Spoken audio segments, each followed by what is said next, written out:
You just got home, snacks are made, you sit down on your couch to watch your favorite show. After only a few minutes of watching, you get the dreaded buffering pause. Slow internet speed should be a thing of the past. Let's take a look inside the Lenovo headquarters where one of our lead technicians is with us to help you get the most out of your internet. Welcome. My name is Brandon, Internet Doctor. I hear you're having some issues with slow internet. The first thing you'll want to do is check to make sure that your router is working properly. If you aren't getting a signal, unplug and check the cables. Wait at least 1 minute and then plug everything in. If this doesn't work, we have a few more things you can try. If your router seems to be working properly, you will want to run a speed test.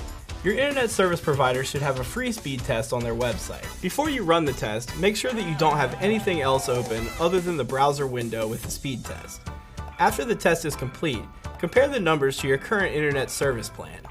If you're using an old router, you might not be getting the same speed as if you were using a new one. Another issue that can cause slow computer and internet speeds is if your computer has a virus.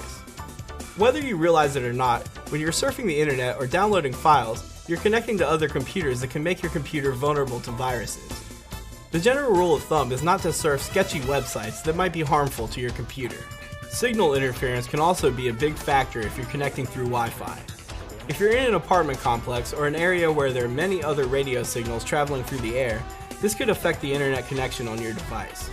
At home, you might have the router in a room on the other side of your house. The router might not be strong enough to send a signal through multiple walls to your device. You can purchase a signal booster from your local electronics store if this is the case. It may seem obvious, but opening a lot of browser tabs can significantly decrease your internet speed. If there are multiple people in your household using streaming services and surfing the internet, your internet might not have the bandwidth to handle it. The more devices you have running, the slower your connection will be. Make sure when purchasing an internet service that you note how many devices will be running off Wi-Fi at any given time. If you're a heavy gamer and streamer, you will need a very fast internet connection to operate efficiently and not hog all the bandwidth from the rest of your household. Last is to check to see what background processes are running on your computer. Open your task manager to make sure that none of them are hogging your bandwidth. Doctor. Yes, Steve. Is it okay if I put pineapples on the pizza? You've got to be kidding me. Anchovies? No. Pickles? Get out of here, Steve. If none of these steps work, contact your internet service provider to make sure that you don't have a faulty device. For more information on your Lenovo devices, visit support.lenovo.com.